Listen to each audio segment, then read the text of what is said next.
Halo, karibu katika channel yetu ya Deutsch Rahisi. Video yetu ya leo tutasoma das Kennenlernen, ikiwa na maana ya kufahamiana.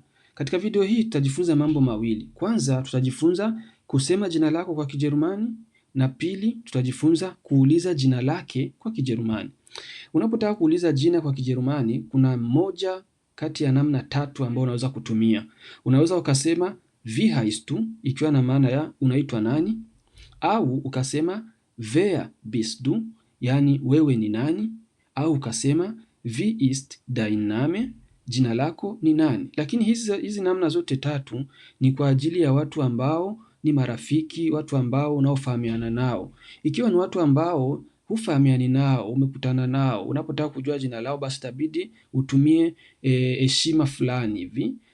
Na hii ni kwa ajili ya watu ambao hufahamiani nao, na pia kwa ajili ya watu ambao wako na uongozi, ni viongozi serikalini, au wako na heshima fulani. Basi itabidi badala ya kusema wie heißt du, utasema wie heißen Sie, ikiwa na maana ya mnaitwa nani kwa wingi, ikiwa ni ishara ya heshima. Pia badala ya kusema wer bist du, utasema wer sind Sie, ikiwa na maana ya nyie ni nani, kwa ishara ya wingi, ishara ya heshima. Na badala ya kusema wie ist dein Name, utasema wie ist Ihr Name, ikiwa na maana ya majina yenu ni nani.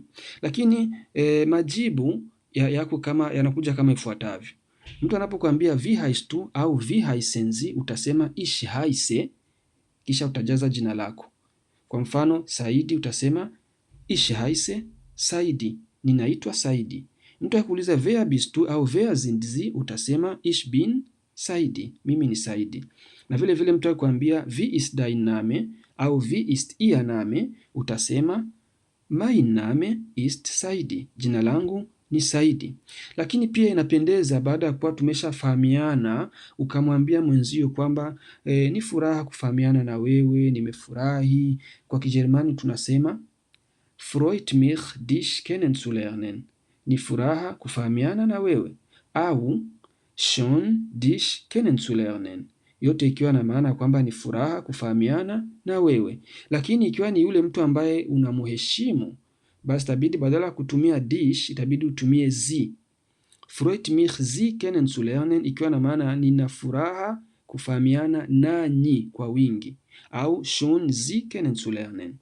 Na ikiwa yeye ndo atakuwa ni wa kwanza kukwambia hayo maneno, basi unaweza ukajibu ukisema ich auch, ikiwa na maana ya mimi pia, au ukasema ich freue mich auch au freut mich auch, yote na maana ya nafurahi pia.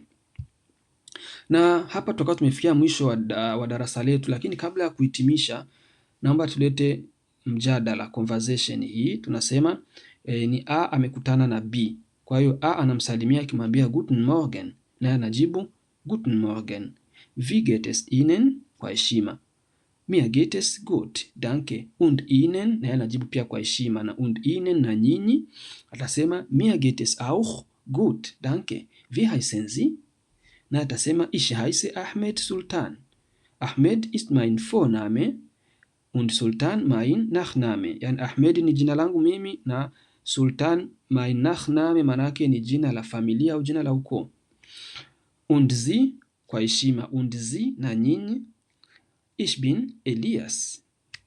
Freut mich, Sie kennenzulernen. Freut mich auch sehr. Schönen Tag noch. Ihnen auch, danke. Mpaka hapa tumefikia mwisho. Asante sana. Kama subscribe katika channel yetu ili uweze kupata darasa litakalo kuja baada ya hili. Asante sana.